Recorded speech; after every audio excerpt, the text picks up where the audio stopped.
Hello. Hi. um, I guess you can say I'm pretty nervous to talk about um what I'm going through. I guess I'll just get uh, I guess I'll just get right into it. Firstly, my name is Raven. And that's my birth name. That's not an alias or anything like that. Um, that is on my birth certificate. It is spelled Reyvin, as in Nancy. um, and I guess I just want to talk about um, if anyone is going through any similar experiences. I'm here to tell you that if those experiences are related to hearing voices or hearing things that other people don't hear, um, and whether or not you're diagnosed with schizophrenia, I don't think that that's truly the core of, any form of anxiety or stress or confusion that you or yeah, maybe going through. Um, Yeah, so let's see. Um, how should I structure this? So I'll just put it out plainly. Like, I deal with insecurities about people talking about me without actually talking to me. And I guess, like, to put it into like this logic, I've said it like this. You're telling me that I have to think about what you're telling me while at the same time focus on a narrative that I have to believe has nothing to do with me, but at the same time respond to what it is that I'm perceiving, which is an idea of darkness, I guess you could say, um, that makes me believe that you're speaking about me and then respond in a way that logically makes sense to one narrative that is about pure logic and stories, and also in a way that I guess is responding to what I perceive to be is directed at my own personality. I don't know. Okay, so that's what I believe that um, it is that I think is happening to me, my own being. And like coupled with that, I think that like my brain tries to cope with ideas like that um, by producing stimuli that um, is either auditory or visual, mainly auditory. Um, and the main thing that I just try to do in the face of ideas as dark as I had just said, um, I just try to, I believe in myself. And I understand, like, I'm a witness. That is a huge for me, that's a huge factor in dealing with symptoms of schizophrenia or a schizoaffective disorder and feelings of paranoia. That like i'm I'm an advocate for myself, and I am a witness of what it is that I'm going through, and that is something that I may or may not believe in all the time, but I know that that emotion exists within me. And so that's like one thing that anchors these ideas and these different invisible forces that I think are guiding me. Um, I think a huge coping mechanism for me is that um, firstly, I like to listen to a lot of music. I listen to a lot of pop music, things that are really uplifting. And then, like, I guess, secondly, I like to sing, and I like to sing along to pop music. I think that really keeps my spirits up. Man, I'm getting really nervous talking about these things because I don't really talk about them out loud. And thirdly, I think that this is the most important factor. Like for the longest time, I couldn't write things, and I used to love to just like write about. Well, firstly, like it isn't necessarily like spoken word poetry to like when I first initially start to write something, but it becomes that way because like I know that like I want to be validated and I want to be heard. Um, and I think that has a lot to do with ideas of social acceptance. Um, but anyway, no, yeah, that's like another thing. So, like, I guess art is like a huge factor in dealing with a lot of the different things um, that I hear. Like, just right now, like, just speaking about things um, that help me cope with what it is that I'm going through. Um, like I'm getting bodily responses. I just heard like the sound of a clap as if to, um, I guess in a way, the way that I perceive it is like validating me, but at the same time, like it feels like someone is mocking me. And I know that like that's not something that everyone experiences, but that is like a struggle that I do deal with when it comes to just like trying to express myself. I always think that like I hear a response, even though it doesn't necessarily um, um, have to do with, you know, like it doesn't necessarily mean that it's directed at me.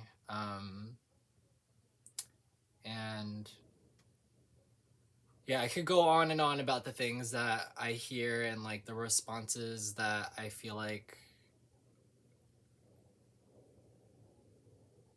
um, the responses that I feel like I'm being forced to um, act upon. Um, but I think that the main focus is that um, I try to feel inspired and I pray. I have different rituals like taking care of my body by, like it doesn't necessarily mean like hardcore exercising, but like such as dancing and I don't know, just like moving my body when I feel like I'm getting too lazy, just like listening to my body. Every now and then I try to be mindful about my breathing. Um, and oh, masturbation I feel like is an important topic to talk about too, because I feel like someone like me um, who is gay um, and has dealt with a lot of different ideas of acceptance. I think that falling back on toxic masturbatory habits is something that one should be very aware of, and like what it is that you can lean on instead. Um, and so like for example, like say like I'm not really no, I don't want to get into this really. I don't really feel like getting into this right now because that's a pretty personal topic. Um, so anyway, I might just cut this part out completely. Let's go back to um let's go back to listening to my body. So I think that's like a really important thing, because I think that with all of the different invisible, I'm just gonna call them invisible forces. With all of the different stimuli that I experience in terms of navigating my environment, I think that when it comes down to listening to your body, um, is such an important inner voice, that is essential. I think that it's essential, um, to being healthy with who you are, and going into daily functionality and productivity. I think that it all sort of feeds into one another. Um, like if I decided not to listen to myself, or listen to my heart, or to listen to, what is right and what is wrong, I feel like that goes into like this whole hedonistic approach to understanding your body and your mind. Um, like I know that it's gonna throw my day off. And like me, like those decisions that you make when like no one is around, and like when like you're just at home, or when you're with yourself, I think those decisions that you make are extremely important to how you're going to function. And I feel like that's pretty straightforward. um so yeah, like say like if I don't feel like taking a shower, or washing my face, or like taking my one a day, then like I know that's gonna affect me when I'm trying to navigate my environment, um, going into work, or going to a bar, or just like being in a public space. Like I have to feel right with myself, and I feel like that's a bigger picture than just like loving yourself, because I feel like you can so easily fall into this understanding over yourself where you're like, anything that I can do like can be self love. Not to call out people, that like to be, that like to chill, um and are not much on like the productive end, because I definitely have that lazy side to me. Like right now I still, like, if I don't do my, like, say like my bed is done, but then like I still have like clothes hanging around, like that's a good example. um but like I know like what's gonna make me feel good about myself, and like I know what's not going to make me feel good about myself. um so yeah, that's like one really easy um training wheel that I like to use overall, just like good and bad decisions. Hedonism, moving towards pleasure and away from pain. And um, whatever it is that may mean to you in terms of what is love and what is hate, what is pleasure, what is pain, um, then you know that is exactly the path that I feel like I think has been working for my own being. um and so, and it's such an awkward angle. Nipple show. Okay. Anyway, I think that is a good start, just like sharing this for anyone that may be going through um any sort of um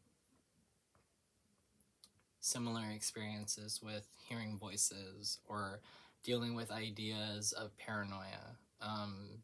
And I guess I'll end it off with like, don't do anything that you will regret, because I have been 5150'd 3 times in the past 3 years for reasons that I know I could have done differently, or for actions that I knew that I could have just easily like been in my bed and listened to music, or like I could have just like taken a shower, or do have done something to calm my mind.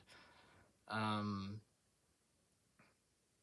and also substances, if you know that there are substances that you're